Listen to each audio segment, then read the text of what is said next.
Hello, John Talley here with Partzilla.com. Today I'm going to walk you through the process to clean the carburetor on our 2005 Honda CRF 450R. Pretty simple to do. What I want to do is get the rear subsection out of the way and the seat, get the carb off, take it over to the teardown table, get it broken down, and see if it, just how bad it really is and get it cleaned back up. So if you're ready, we can get started.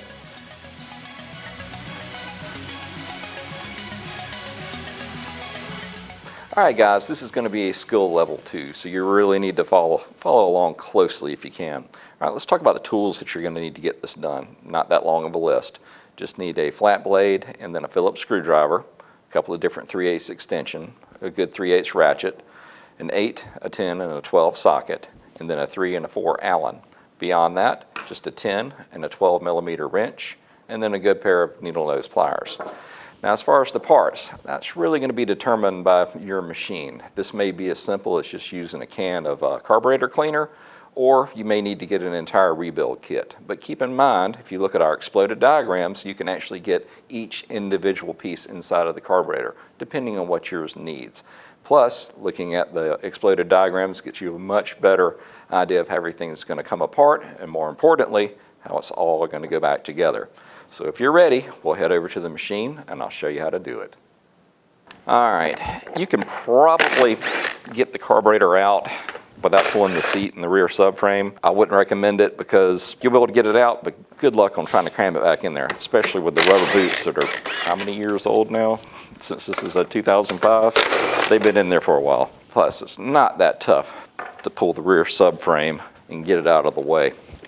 And the reason I'm having to go in and do this is we purchased this bike roughly 4 or 5 months ago, and it was sitting up even prior to that, so it won't even start at this point. So we've got to get it cleaned up and see what's going on in there. What I'm having to do now is actually pull the boot on the intake back, because it is hard as a brick. So you really think you can get this carburetor in and out without pulling the rear section? You're tougher than I am. Right, we already have our fuel shut off, so let's break this loose. But to get to the connections for your throttle cable, let's go ahead and get the fuel tank out of the way. Once I have that clear, then I can go in from the side and remove the cables. Clean carburetor, step 1, cut motorcycle in half. Alright, now we have it somewhere where we can actually manage it. So let's go ahead and get that cover off, get our cables disconnected, and then we can start cleaning her up. I hope you were paying attention. It would be kind of tough to mix them up, but of course the longer one's going to go over to this side where it has to swing all the way around that pulley. Alright, one cable left. Looks like it's for the hot start. I think Honda knew that it was so difficult to pull this carb out, especially when you're at the track trying to do jetting changes depending on what altitude you're racing at. They actually leave a very large inspection hole right here where you can go straight to that main jet. Makes life a lot easier. Plus, you can look up in there just by loosening up the carburetor and tilting it. Pull that, and that'll give you an idea of what's going on. If it's all green and furry, you've got a problem and it needs to come off. And I'd already looked at this one. It looked okay, but this one wasn't starting, so this is where we needed to begin our elimination process. So we've got her off. Let's head over to the teardown bench and start cleaning this thing up and taking it apart. Alright guys and girls, this is what they call a flat slide carburetor. Most carburetors, the slide is usually cylindrical. Well, this one's actually rectangle. See how wide it is and flat it is here? What I'm checking for here is just the movement. Plus I'm looking to see if there's any abnormal wear going on in there. And actually this one seems to be in pretty good shape. So for the most part we're going to be able to leave the top section alone because everything feels like it's supposed to. So what we're going to be mainly concerned with is just what's going on in the float bowl, the main and the pilot jet. But before I pull that apart, let's use a little bit of our just contact cleaner and clean up the outside, because all this nastiness on the outside, I don't want it to work its way on the inside. It doesn't have to be perfect, just try to knock off some of this mess, then we're going to pull the bottom of the float bowl. If you don't wear glasses, put on a set of goggles, because you do not want to get this stuff splashed back into your eyes. It does not feel good. Let's get all these octopus hoses out of the way and get that float bowl off. These are coming off pretty easy, but if yours are stuck, do yourself a favor and go pick up just a hand impact. Otherwise, you're going to strip them out, and that's going to make you have a very long day. Not too bad from what I can tell. So let's start pulling our jets out and see if one of them stopped up.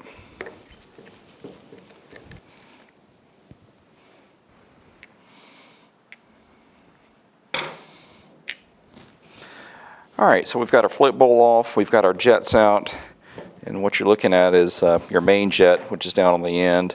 Then this is what they call an emulsion tube. Then you've got your pilot jet, and this mainly is concerned with the idle. And then this other jet is actually for the choke circuit, and actually brings it up through this particular jet. So, the first one I want to look at is the pilot. I was expecting it to look a little green inside. So let's put that straw in there and see if we can get it to squirt out the end. I didn't want to go at first, but it evidently had something in there because now it blew it out. Now I bet I can just see through it, and that's what I'm actually after. All right, if yours is stopped up and a little bit of carb cleaner doesn't break it loose, resist the temptation to cram a wire down in there, because if you do, you're going to scratch the bore on the inside and your jet is not going to perform as it should. All right, since I've got her pulled apart, let's get a little bit of compressed air, just blow through this passage and make sure there's nothing blocking it. Didn't see anything fly out. And this is for the accelerator pump. It's mechanical. When you actually twist your throttle, it pumps additional fuel straight through this passage. Most carburetors are like a two-stage. This thing has like 4 different stages. I'm trying to get a smooth output all the way across the RPM range. If you want to get your air-fuel mixture screw back in the place it started, what you want to do is count your turns in, and that's where you want to get it back to. So this one is at, there's 1, 1.5.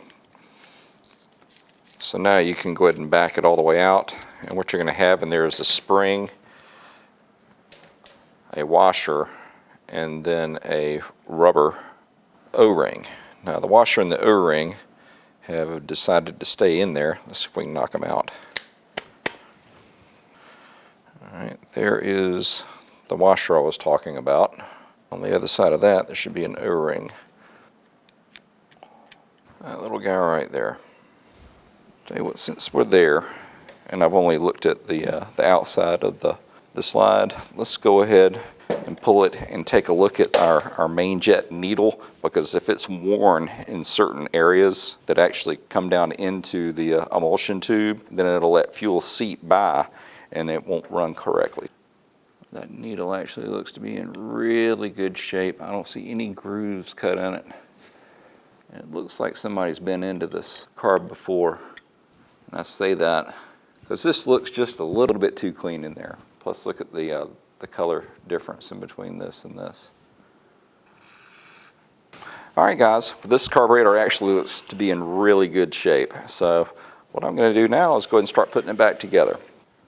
Make sure if you go to clean this up with some carburetor cleaner, get your baffle plate out of the way, because it actually has an O-ring here, and if you spray that with carburetor cleaner, it will deform the O-ring. Alright, now with everything out, what we want to do is just blow through all the passages just to make sure there's nothing in there. Go through all your jets, float bowl with the float needle jet, then go over to that air fuel, make sure it's clear. Now here's where you need to be a little bit careful, because this is counterintuitive, and I've done this wrong myself because it has that same shape to it. It actually goes in there like this, so make sure that hole is down at the bottom when you go to pop this back in there. Alright, so let's go ahead and get her back in its bore. When you're doing this, make sure that you don't bend the needle. Alright, when you get ready to release this, reach around this side, push that arm in,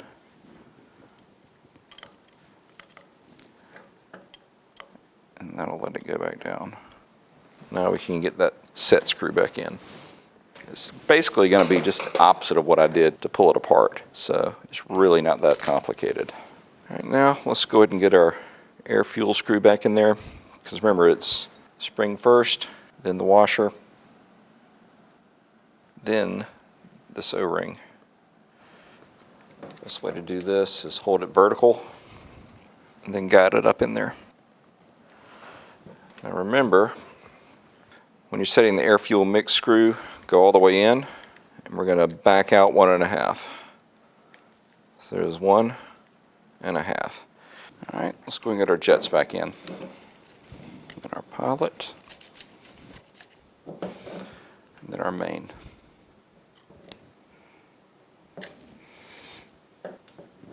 And get our float back in. We've inspected our little needle right there and it looks good. I don't see any tears in it. So let's go ahead and lower it back in.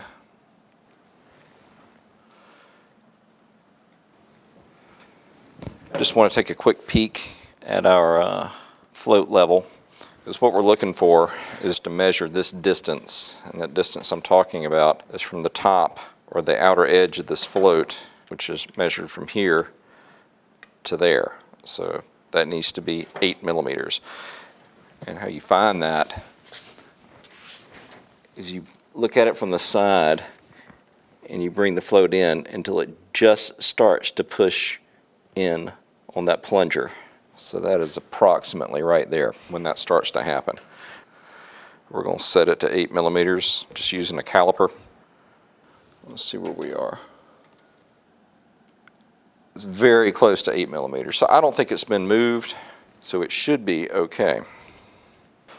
All right, before we put the float bowl back on, I want to take a look at the accelerator pump diaphragm and make sure it's okay. So let's pull those 3 screws and take a peek inside. I don't see any nicks or cuts or anything else going wrong, so we can go ahead and put her back together. Make sure you didn't knock out that little O-ring right here. Like I said, the float bowl level, it looked okay. When I get it back on the machine later, when we actually start to run it, I mean, if I need to go back and adjust it, pull the carb to the side, drop off the float bowl, then make the necessary adjustment. It looks to be within range, but we won't know that until we actually try to start it later on in the series.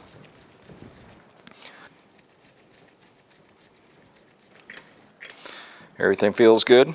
Let's go put it back on the bike. This is actually a push-pull throttle. If you're curious why it had 2 cables coming down. Remember, just get those started because we still have to get that cover on there. Don't tighten them down just yet. Now we can go ahead and snug these down. Before you tighten this one down, let's see if there's any play. What I'm feeling for is to see if I can move this at all before it engages, because I want it to be just instantaneous.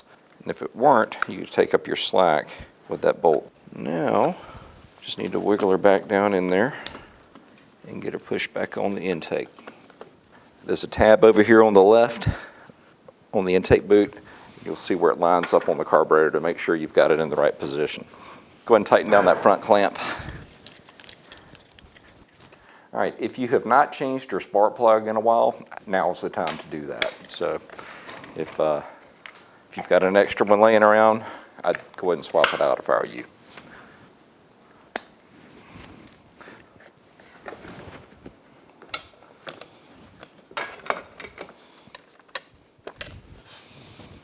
Forgot to hook up the throttle position switch.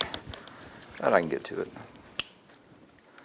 Let's get our vents routed down. They're all basically just going straight down in front of the shock linkage. All right, guys, that pretty much wraps this one up.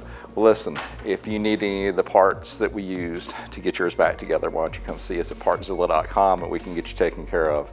If you have any questions or comments, leave them in the section below and I'll do my best to answer them. And until next time, we just want to say thanks for watching.